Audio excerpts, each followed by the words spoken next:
Get the hell out of my house. You're nothing but a greedy parasite, my sister spat, after forcing my business and my house into her name. Then watch me tear your life apart, I said, while canceling the cards and seizing the car. But what came next? Left them shattered. This happened 6 months ago, and I'm still processing how nuclear I went on my own family. But honestly, they had it coming for years. This is going to be long, but trust me, the ending makes it worth it. Some background: I 35 male, and I own a company here in Texas that I built from literally nothing. Started with a beat-up pickup truck and a toolbox when I was 22. Now I've got 18 employees and we clear about $850,000 a year. Not bad for a guy who barely graduated high school and whose guidance counselor told him he'd probably end up working with his hands his whole life. Well, joke's on him. I work with my hands and my brain, and I make more than he ever will. My sister Ashley is 24 and has never worked a real job in her entire life. She's what you'd call a professional gold digger, except she's terrible at it. Bounces from guy to guy, always looking for someone to pay her bills while she finds herself, or starts her influencer career, or whatever excuse she's using that month. The day everything changed started normal enough. I'd just finished a big commercial job, a complete renovation of a medical office building that netted us about $75,000 profit. I was feeling good, thinking about maybe taking my first real vacation in 3 years, when Ashley showed up at my house unannounced. And when I say my house, I mean my house. 4-bedroom custom build on 5 acres outside Austin. Cost me $780,000 and took me 12 years to save for, but it's mine free and clear. No mortgage, no debt, just pure equity that I earned with sweat and 70-hour work weeks. Ashley walks in wearing some designer outfit that probably cost more than most people's monthly rent. A white dress with some fancy logo I didn't recognize, matching purse, shoes that click on my hardwood floors like she's making an announcement with every step. Her hair's done in those beach waves that take 3 hours at the salon, nails perfect, makeup flawless. She looks like she just stepped out of a magazine shoot. Meanwhile, I'm standing there in my work clothes. Carhartt jeans with paint stains, steel-toe boots caked with mud, t-shirt that's seen better days. I'd been installing cabinets all day, and probably smelled like sawdust and honest work. The contrast wasn't lost on me. She strolls into my kitchen like she owns the place, opens my fridge without asking, and grabs my protein shake, the expensive kind that costs like $60 for a case. Starts drinking it while looking around like she's evaluating the place. You know, she says, not even bothering with hello, this place is way too big for just you. It's actually perfect for me and my boyfriend. I'm still processing this statement when she continues. Plus, Mom always said I deserved the nicer things since I was the surprise baby, the special one. She said you were the practice kid, and I was the one they got right. There it is. The special one line she's been using her whole life to justify taking whatever she wants. But this time felt different. This time she wasn't asking for money or a loan or help with some emergency. She was talking about my house like it was already hers. Ashley, I said, trying to keep my voice level, what exactly are you saying? She laughs. Actually laughs, like I'm being dense on purpose. I'm saying you should let us move in. Temporarily, of course. Just until we get on our feet. Us? Me and Derek. My boyfriend. He's starting this amazing crypto consulting business, and we just need a stable place to work from while it takes off. Derek. Great. Another loser with big dreams and no work ethic. I'd heard about him, but never met him. Apparently, he sells online courses about cryptocurrency trading to desperate people for $1,200 a pop. Real winner. Ashley, this is my house. I worked 12 years to buy it. You can't just move in. Her expression changed then. The fake sweetness disappeared and something cold took its place. Oh, please. You're not going to do anything. You never do. You just work and pay for stuff and keep quiet like always. She stepped closer, looking me right in the eye. Besides, if you disappeared tomorrow, nobody would even notice. I'm the one people actually care about. I'm the one who brings joy to this family. That hit different than her usual selfishness. This wasn't just entitlement. This was calculated cruelty. She was telling me I was worthless while standing in the house I built, drinking the shake I paid for, wearing clothes I'd probably funded through years of emergencies. You're right, I said quietly. So quietly she had to lean in to hear me. Let's test that theory. Something in my voice must have spooked her, because she stepped back. What's that supposed to mean? It means we're about to find out how much people care about you when I'm not paying for everything. She tried to laugh it off, but I could see uncertainty in her eyes. Jake, don't be dramatic. We're family. Family, I repeated. Right. That night, after she left expecting me to think about it, like this was some reasonable request, I sat in my home office and made a list. A very detailed list of every single way my family had been bleeding me dry for years, and exactly how I was going to stop it. All of it. But to understand why I went nuclear, you need to understand how I got into this mess in the first place. I was 13 when Ashley was born, and let me tell you, it was like a bomb went off in our family dynamics. Our parents were older, mom was 43, dad was 46, and they'd basically given up on having more kids. When Ashley came along, it was like the second coming in our house. Everything suddenly revolved around this baby. At first, I didn't mind. I was a teenager with my own friends and interests. I actually thought it was cool having a little sister. But what I didn't realize was that my role in the family had permanently shifted from son to backup parent without anyone asking my opinion. Dad worked construction, that's where I learned the trade, and mom worked part-time at a medical office doing billing. Money was always tight, but we managed. When Ashley got older, though, the financial demands exploded. Dance classes, gymnastics, cheerleading, piano lessons, art classes. If there was an activity that cost money, Ashley had to try it, and somehow it became my job to help fund it. I started working construction summers when I was 15. Dad got me in with his crew doing basic labor, cleaning job sites, hauling materials, learning the basics. Hard work, but good money for a kid. My first real paycheck was $1,400 for 2 weeks of work. I was so proud, thought I'd finally have some spending money of my own. Nope. Mom needed it for Ashley's cheerleading camp and uniform fees. She has opportunities you never had, Mom explained when I protested. We need to invest in her future. You're already learning a trade, but Ashley could be anything. She could be a professional dancer or athlete. We can't let money hold her back. This became the pattern that would define the next decade of my life. Every dollar I earned, every bonus, every side job, there was always some Ashley emergency that needed my money. Her car broke down because she never maintained it. Her credit card was maxed because she had zero self-control. Her rent was late because she spent her babysitting money on clothes. The worst part wasn't even the money. It was how everyone acted like I should be grateful to help. Like it was an honor to fund my sister's lifestyle. Like I was selfish for wanting to keep any of my own earnings. Family takes care of family, Dad would say whenever I hesitated to hand over another paycheck. That's what we do. After high school, I went straight into construction full-time, while Ashley went to community college on my dime. She lasted exactly 1 semester before dropping out to pursue modeling, which really meant posting Instagram photos and dating guys with money. While she was finding herself, I was working 60-hour weeks, learning every aspect of the construction business. Framing, electrical, plumbing, drywall, flooring. I wanted to understand it all. I lived in a tiny apartment, drove a used truck with 200,000 miles, and put every spare penny into savings. By 25, I'd saved enough to start my own company. Nothing fancy at first, just me and a helper doing small residential jobs. Bathroom remodels, deck repairs, kitchen updates. But I was good at it, reliable, and word spread fast in our community. The business grew slowly but steadily. By 28, I had 3 employees. By 30, I had 7. By 32, I was bidding on commercial projects and winning them. Meanwhile, Ashley was living her best life on my dime. She'd never held a job longer than 4 months. Always had some excuse why she couldn't work. The manager was toxic. The customers were rude. The schedule conflicted with her auditions.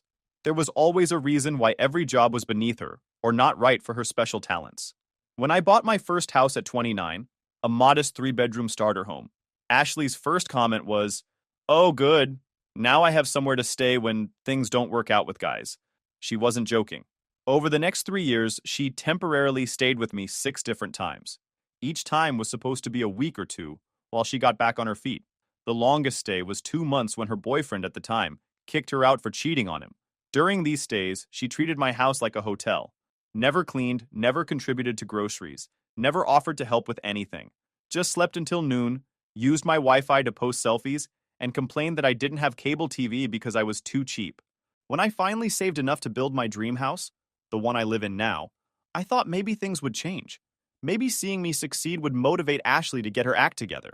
Maybe our parents would finally see that I'd made something of myself and stop treating me like the family piggy bank.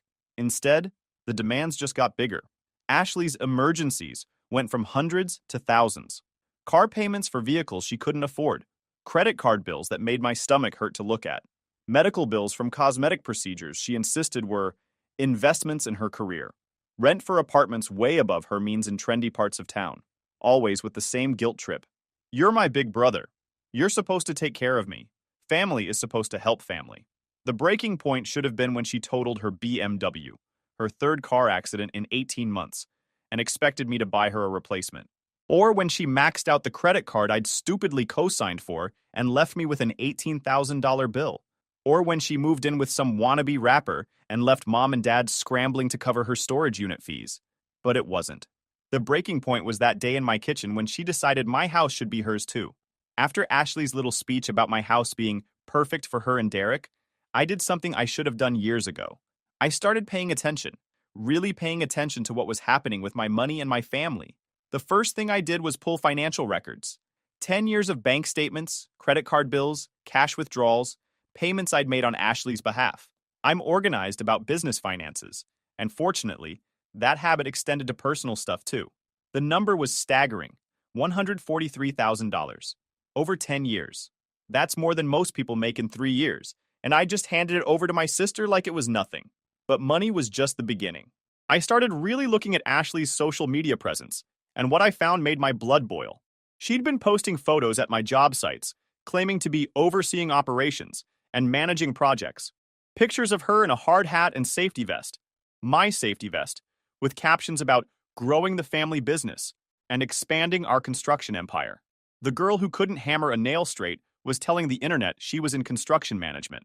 Her Instagram bio read, Business Development Manager at Stevens Construction, building dreams one project at a time.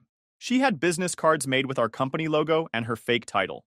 I found posts where she'd tagged location services at expensive restaurants and hotels, claiming they were business meetings and client entertainment. Meanwhile, I was eating sandwiches in my truck between job sites to save money for equipment upgrades. But the real goldmine was when I started looking into Derek. This guy was a piece of work. He'd been selling something called Crypto Wealth Mastery, a $1,200 online course that promised to teach people how to make millions trading cryptocurrency. No credentials, no trading history, just good at talking and making promises he couldn't keep. I found complaints about him on multiple websites. People who'd bought his course and lost money following his advice. A Better Business Bureau page with dozens of negative reviews. He'd been evicted from his last 2 apartments, had credit cards and collections, and was driving a leased BMW that he was 4 months behind on. But Ashley thought he was wealthy because he flashed cash around and talked big about his business ventures. Then I found her phone. She'd left it at my house after one of her visits, and when it kept buzzing with notifications, I glanced at the screen. That's when I saw the text message previews that changed everything. I know some people will say I shouldn't have looked, but this is my family we're talking about. If she was planning something that involved my house and business, I had a right to know. The messages were worse than I imagined. Thread with Derek. Jake's loaded, but he's too stupid to enjoy it. Works all the time, never travels, drives a 5-year-old truck. It's actually pathetic how much money he has and how little he spends on himself. Thread with her friend. I swear if I have to listen to him talk about building equity and investing for the future, one more time I'm gonna lose it. Like just buy me a purse and stop being so boring. Thread with some guy named Tyler. My brother's house is literally perfect. 5 acres, pool, workshop, 3-car garage. He'll probably give it to me eventually anyway since he has no life and no girlfriend.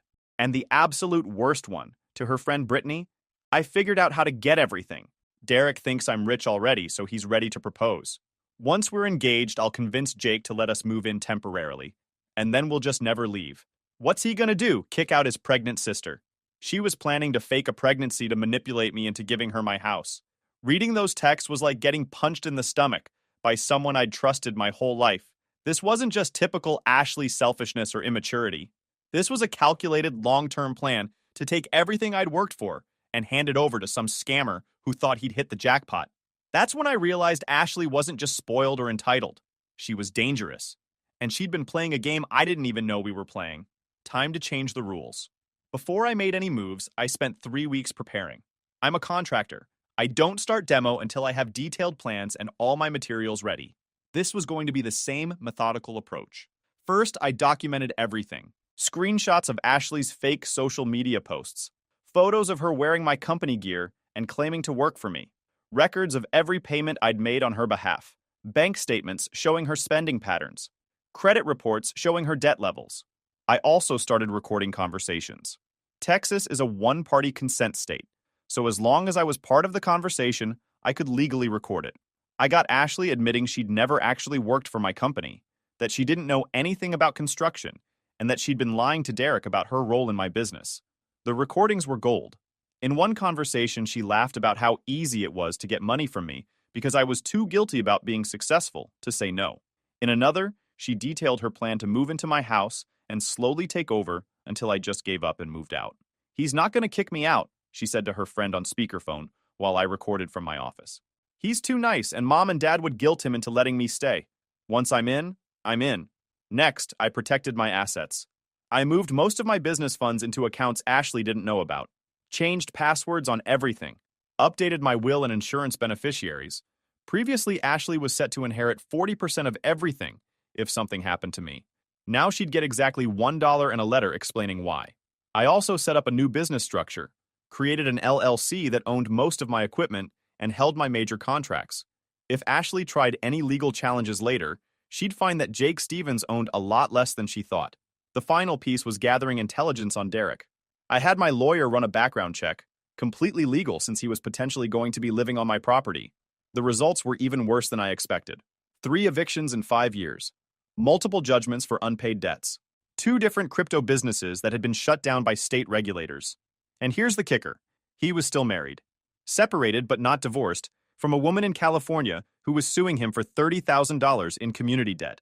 So Ashley's amazing boyfriend was a married scammer with a history of financial fraud who was already planning to use my house as his base of operations for the next scam. Perfect. By the end of 3 weeks, I had everything I needed. Ashley had unwittingly provided me with enough evidence to destroy her credibility completely. I'd protected all my assets from any potential legal challenges. And I had a plan that would teach her the hardest lesson of her entitled life. Time to execute. I didn't go off half-cocked. This was planned like a military operation, and timing was everything. Phase 1 started on a Thursday. Ashley had moved back in with our parents, temporarily, while she and Derek figured out their next move. She was still driving the car I was making payments on, a 2023 Honda Accord, $620 a month, still using the credit card I'd added her to for emergencies, which apparently included daily coffee shop visits and weekly nail appointments. First move, I called the bank and had her removed from the credit card. Effective immediately. No warning, no explanation, just cut off. Second move, I called Honda Financial. Since the car was in my name and I was the primary borrower, I informed them that the authorized user would no longer be making payments and I wanted the vehicle returned. They were happy to arrange pickup. Third move, I called Ashley's insurance company, which I'd been paying for 6 years, and canceled her policy. Effective end of business that day. She found out about the credit card Friday morning. I was on a job site installing hardwood floors when my phone started ringing. "Jake, something's wrong with my card. It got declined at the coffee shop." "Yeah," I said, not pausing in my work. "I canceled it." "What? Why? I was just buying coffee." "Check your balance on that card lately?" Silence. Then, "What's that supposed to mean?" "It means you owe $9,200 on that card, and you've never made a single payment. Not one. In 4 years." More silence. "Also," I continued, "your car's getting picked up Monday, and your insurance expires tomorrow. Might want to figure that out." She started screaming. Actually screaming over the phone about how I was destroying her life, and being cruel for no reason, and ruining everything good that was happening to her. "Ashley," I said calmly, "I've got flooring to install. Figure your stuff out." And I hung up. Phase 2 kicked in over the weekend. Ashley called our parents crying about how I'd suddenly turned mean and was punishing her for being happy. They called me Sunday evening for an intervention. "Son," Dad said, "Ashley's going through a transition right now. She doesn't need this kind of stress." "What she needs," I replied, "is to get a job. She's 24 years old. She's building a business with Derek," Mom said. "They just need some stability while they get established." "What business?" "Scamming people out of $1,200 for fake cryptocurrency courses." Dead silence. "Jake," Mom said carefully, "what are you talking about?" So I told them. Everything. About Derek's scam business. About Ashley's lies to everyone. About her plan to move into my house and fake a pregnancy. I sent them screenshots of her text messages and social media posts claiming to work for my company. I also sent them the background check on Derek. The evictions, the debts, the failed businesses, the fact that he was still married. By the end of that conversation, they were quiet. really quiet. We didn't know, Dad finally said. You didn't want to know, I corrected. You wanted me to keep paying for everything so you didn't have to deal with reality. Phase 3 was the kill shot. Monday morning, Ashley called me in full panic mode. Jake, please, I'm sorry. I know I said some stupid things, but I didn't mean them. Can we just go back to normal? No, I said. We can't. What do you want me to do? Apologize? Fine, I'm sorry. I'm really, really sorry. Ashley, I said, in about 5 minutes, you're going to get a call from Derek. He's going to break up with you. Because I sent him all the screenshots of you calling him a loser and talking about how you were just using him to get access to my money. You didn't. I did. I also sent them to your friends Madison, Brittany, and Tyler. And I posted them on Facebook and tagged everyone you know. She started crying. Jake, please, you're ruining my life. No, Ashley. I'm stopping you from ruining mine. The fallout was immediate and spectacular.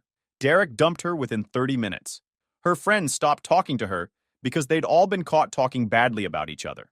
Her social media reputation was destroyed because everyone could see what a fake she was. But I wasn't done yet.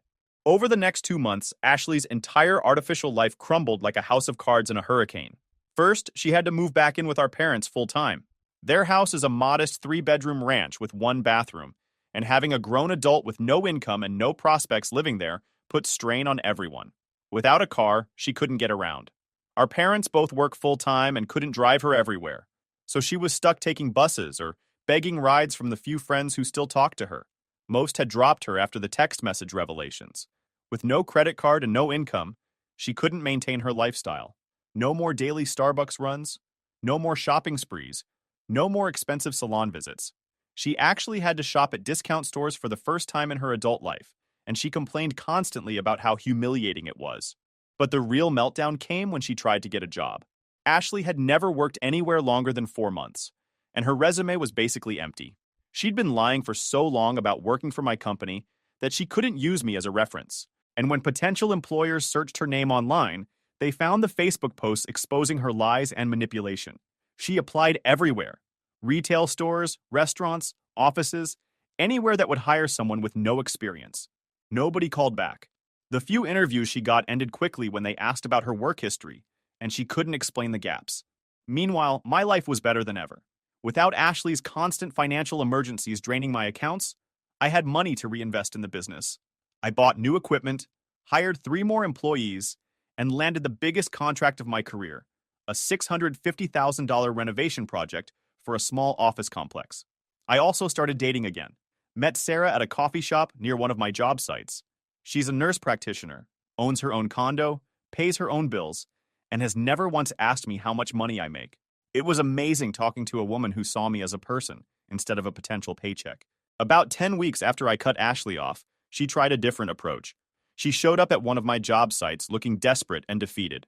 Jake, she said, I know you're angry, but I'm family. You can't just abandon family forever. I was installing kitchen cabinets in a medical office. I set down my drill and looked at her. She was wearing clothes I recognized from high school, faded jeans and an old sweater. Her hair was in a messy ponytail. No makeup, no manicured nails. This was what Ashley looked like without my money maintaining her image. You're right, I said.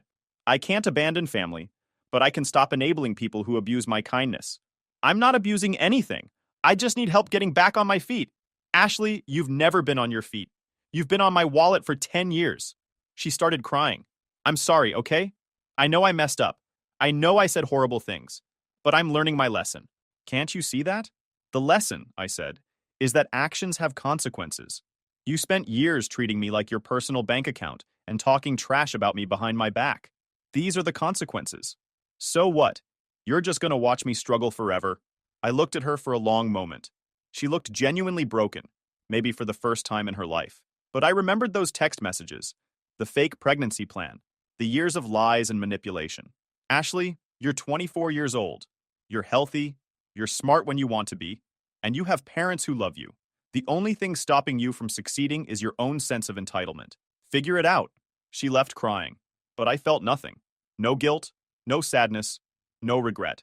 Just relief that I'd finally stopped being her safety net. 3 months later, everything came full circle in the most satisfying way possible. I was at the hardware store picking up materials when I ran into our neighbor. She'd known our family for 15 years, and she had some shocking news. Jake, Did you hear about Ashley's trouble with the law? My blood went cold. What trouble? She got arrested last week. Something about check fraud. Turns out Ashley had been writing checks from our parents' account without permission. Small amounts at first. 75 here, 150 there. But then she got bolder. She wrote a $1,500 check to cover her phone bill and credit card minimum payments, forging Mom's signature. The bank flagged it because the signature didn't match their records. When they called our parents to verify, Mom and Dad said they didn't write it. The bank had to report it as fraud. I found out later that Ashley had been stealing from them for months. Dad's heart medication money, Mom's grocery budget, even the emergency fund they kept for home repairs. She'd been manipulating them into giving her cash, then stealing more when they weren't looking. When confronted by police, she broke down and admitted everything. The financial desperation, the check fraud, even pawning Mom's jewelry that had belonged to my grandmother. She was looking at felony charges and possible prison time. That evening, my phone rang. Jake? It was Mom, and she sounded completely broken. We need to talk. They came to my house the next evening. Mom, Dad, and a lawyer. They'd somehow scraped together money to hire for Ashley. The conversation started exactly how I expected. Son, Dad said, we know you're angry with Ashley, but she's in real trouble now. She could go to prison. She wrote fake checks and stole money, I replied. Prison is where people go for that. She's your sister, Mom pleaded. She made mistakes, but she's still family. She's a criminal, I said. There's a difference. Their lawyer spoke up. Mr. Stevens, Ashley's willing to make full restitution for what she took, but she needs help. If you could provide character testimony and perhaps assist with the financial settlement. How much? I asked. About $11,000 in direct theft, plus legal fees and court costs. Maybe $20,000 total to make this go away. I sat back in my chair and looked at all of them. My parents looked exhausted and desperate. The lawyer looked hopeful, and I felt absolutely nothing except cold satisfaction. No, I said simply. Jake, please, Mom started crying. She's learned her lesson. She's sorry. She knows she messed up. She's sorry she got caught, I corrected. If the bank hadn't flagged that check, she'd still be stealing from you. So you're just going to let her go to prison? Dad asked. I'm not sending her anywhere. She sent herself when she decided to commit felonies. Mom was sobbing now. We don't have money for a good lawyer. We can't help her. You're the only one who can save her. Where was Ashley when I needed saving? I asked. When I was working 80-hour weeks to build my business? When I was sacrificing my social life and relationships to fund her lifestyle? When I was stressed and exhausted from carrying this entire family financially? Silence. She was calling me pathetic behind my back and planning to steal my house, I continued. So no, I'm not saving her now. The lawyer tried one more approach. Mr. Stevens, if Ashley goes to prison, it will destroy any chance she has at a normal life. She'll never be able to get decent employment, find housing, build relationships. She never had any of those things anyway, I said. At least now she'll have an excuse. They left that night with nothing. No money, no character witness, no help from me at all. Ashley's court date was 3 weeks later. Her public defender pushed for a plea deal, probation and restitution instead of prison time. But she needed to come up with the $11,000 to pay back what she stole, and she needed to show stable employment and housing. She had neither. 2 days before sentencing, Ashley called me directly for the first time since her arrest. Her voice was different, smaller, defeated, genuinely scared. Jake, she said, I know you hate me. I know I destroyed everything between us. But I'm begging you, please help me. I'll do anything. I'll work for your company for free. I'll clean your house. I'll sign a contract saying I'll never ask you for money again. Just please don't let me go to prison. For just a moment, I felt sorry for her. She sounded genuinely broken, genuinely terrified. Like maybe finally, she understood the gravity of what she'd done to herself and our family. Then I remembered the text messages, the lies, the plan to steal my house, the years of treating me like garbage while spending my money. Ashley, I said, do you remember what you told me that day in my kitchen? You said if I disappeared, nobody would even notice because you're the one people actually care about. Jake, I was just... Well, I continued, you're about to disappear for 18 months. Let's see if anybody notices. The line went quiet except for her crying. Please, she whispered. I'll never ask you for anything again. I swear. You're right, I said. You won't. And I hung up for the last time. Ashley was sentenced the following week. 18 months in state prison, 3 years probation, and full restitution to our parents. Without my help, she had no choice but to take the deal. She's been gone for 4 months now. Our parents visit her once a month and send her commissary money they can barely afford. They've never asked me to contribute, and I've never offered. Some people think I went too far, that I should have helped when she was facing prison. That family should stick together no matter what. But here's what those people don't understand. Ashley didn't make a mistake. She made a choice. She chose to steal, to lie, to manipulate, to treat me like her personal bank account for over a decade. She chose to plan elaborate schemes to take my house and business. She chose to commit felonies when her other options ran out,